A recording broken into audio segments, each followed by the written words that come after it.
আমাৰ ডিএমপিকে এমএমপি আমাৰ নিশ্চিতভাৱে তাক ধুনীয়াকৈ আগুৱাই নিব আৰু অলপ পাছত তাৰ আগতে আমাৰ ঘৰবোৰ মুকলি কৰা হ'ব, গাংগিং মুকলি কৰা হ'ব। আপোনাৰ আমাৰ মিচিং মুৰং হুকুম আছে, গোটেইবোৰ আমি মুকলি কৰাৰ পাছত আমি ষ্টেজলৈ যাম। ষ্টেজৰ পৰা আমি আজিৰ প্ৰতিযোগিতা আমি আৰম্ভ কৰিম। ইতিমধ্যে 7 তাৰিখৰ মুকলি সভাত মুখ্যমন্ত্ৰীৰ কাৰণে আমি নিশ্চিতভাৱে আমি আশাৰে চাই আছোঁ মিচিং মিচিং ৰাভাসকলক এটা সাংবিধানিক গ্ৰান্টি দিয়াৰ কথা অসম চৰকাৰে ঘোষণা কৰিছে, অসম চৰকাৰে কেবিনেটত সিদ্ধান্ত কৰিছে।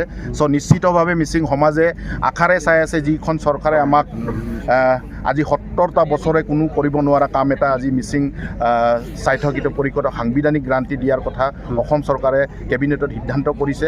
নিশ্চিতভাৱে কেবিনেটত সিদ্ধান্ত কৰি প্ৰথমবাৰৰ কাৰণে মিচিং সমাজৰ অঞ্চললৈ এই ইউথ ফেষ্টিভেলত আহিব তেখেত, আৰু তেখেতলৈ আমাৰ উষ্ম আদৰণি আছে। তেখেতক আদৰিবলৈ আমাৰ 2 লাখ মানুহ ইয়াতে 500 ভলণ্টিয়াৰ আৰু 10,000 ডেলিগেশ্যনে আমি আশাৰে চাই আছোঁ, বাট চাই আছোঁ।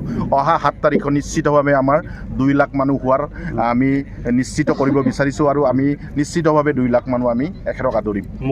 হয়, ধন্যবাদ। ইতিমধ্যে মুকলি সভাত আমি মাননীয় মুখ্যমন্ত্ৰী ডক্টৰ ৰণোজ পেগু, শিক্ষামন্ত্ৰী মহোদয় আৰু স্থানীয় সাংসদ আৰু আমাৰ মিচিং স্বায়ত্তশাসিত পৰিষদ অঞ্চলৰ যিবোৰ MLA আছে এখেতক MLAসকল আৰু আমাৰ জনগোষ্ঠীয় যিবোৰ ছাত্ৰ সংগঠন আছে এখেতসকল উপস্থিত থাকিব। আৰু আমাৰ যিহেতু আমি আবুতানীক বিশ্বাস কৰোঁ, আবুতানীৰ যি 6টা আমাৰ ক্লেন আছে, আবুতানীৰ টাগি, নাপাতানী, নিচি, আদি, মিচিং আৰু গালো, এখেতসকলৰ যি ছাত্ৰ সংগঠন আছে এখেতসকলেও আমাৰ এই মুকলি সভাত উপস্থিত থাকিব।